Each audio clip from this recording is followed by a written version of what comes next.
Imagine waking up to discover that the smartphones, electric vehicles, and fighter jets powering American life suddenly depend on just one country, one that isn't always friendly.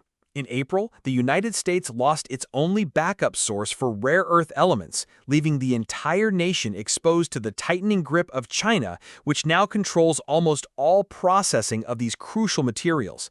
This isn't clickbait. This is the fragile reality underpinning America's edge in technology, clean energy, and its own national defense.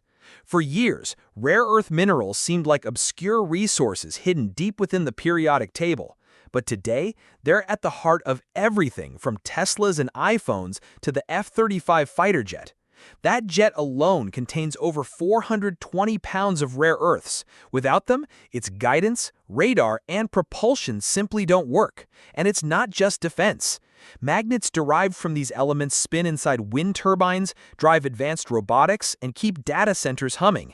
It's no exaggeration to say rare earths are the backbone of modern society. The problem? 80% of the world's rare earth processing and nearly all heavy rare earths needed for the fastest growing technologies happen in China. Decades ago, U.S. manufacturing moved overseas for cheaper, easier processing, and as American investment slowed, Chinese state-backed industry scaled up, often disregarding environmental and labor costs that would stall projects in the U.S. Now, the cost of that decision is coming due. When tariffs, trade tensions, or political disputes flare up, as happened again this spring, China has the power to cut America off from critical materials overnight. That's not just theory. In June, China expanded restrictions on 7 rare earths, vital for electric cars, drones, military jets, and some medical devices.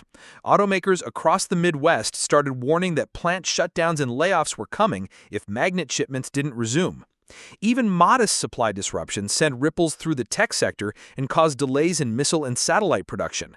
Jobs, economic growth, and American strategic independence are all in the crosshairs. Meanwhile, the Pentagon is racing to play catch-up. Billions are being poured into domestic mining and refining.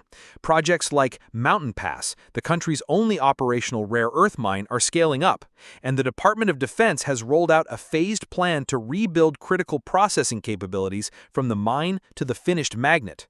But scaling these facilities, building clean technology for separating rare earths, and training a specialized workforce takes years, often decades.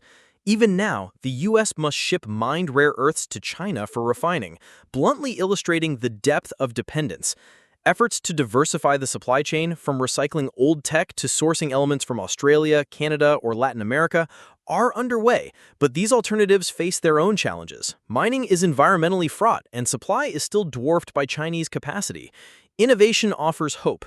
U.S. firms are exploring methods like biomining, urban recovery from e-waste, and magnetic substitutes to lessen the load on mining altogether. The Pentagon has even become a majority shareholder in some American producers to guarantee output for the defense sector. For entrepreneurs, this crisis is both a cautionary tale and an urgent call to action.